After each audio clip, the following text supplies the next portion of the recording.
শুক্রবার সাপ্তাহিক ছুটির দিনে সকালে বায়ু দূষণে বিশ্বের ১২৬ নগরীর মধ্যে শীর্ষে ছিল ঢাকা। আজ সকালে ৮:৩০টার দিকে ঢাকার বায়ুমান ছিল ২৬২। বায়ুর এই মানকে খুব অস্বাস্থ্যকর হিসেবে বিবেচনা করা হয়। যদিও ১২টার পর দ্বিতীয় অবস্থানে নেমে আসে ঢাকা। দুপুর ১টায় বায়ুমান ছিল ২৪২। বায়ু দূষণের পরিস্থিতি নিয়মিত তুলে ধরে সুইজারল্যান্ড ভিত্তিক প্রতিষ্ঠান আইকিউ এয়ার। বাতাসের মান নিয়ে তৈরি করা এই লাইভ বা তাৎক্ষণিক সূচক একটি নির্দিষ্ট শহরের বাতাস কতটা নির্মল বা দূষিত সে সম্পর্কে মানুষকে তথ্য দেয় ও সতর্ক করে। ছুটির দিনে সাধারণত যানবাহন চলাচল কম থাকে, বন্ধ থাকে অনেক কলকারখানা। ঢাকার বায়ু দূষণের বড় উৎস এগুলো।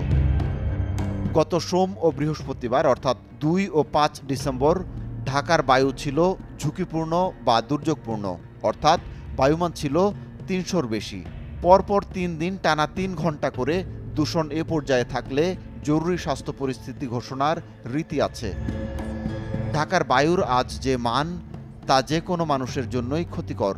দুপুর ১টার বায়ুমান অনুযায়ী ঢাকা ও আশেপাশের যে ৫ স্থানে দূষণ বেশি এর মধ্যে রয়েছে পুরান ঢাকার বেচারাম দেউড়ি, সাভারের হেমায়েতপুর, ঢাকার কল্যাণপুর, মার্কিন দূতাবাস ও ইস্টার্ন হাউজিং এলাকা। ঢাকার বায়ু দূষণের প্রধান উৎস হল বাতাসে অতিক্ষুদ্র বস্তুকণা বা PM2.৫ এর উপস্থিতি। দুপুরে ঢাকার বাতাসে এর উপস্থিতি বিশ্ব স্বাস্থ্য সংস্থার মানমাত্রার চেয়ে প্রায় ৩০ গুণ বেশি ছিল।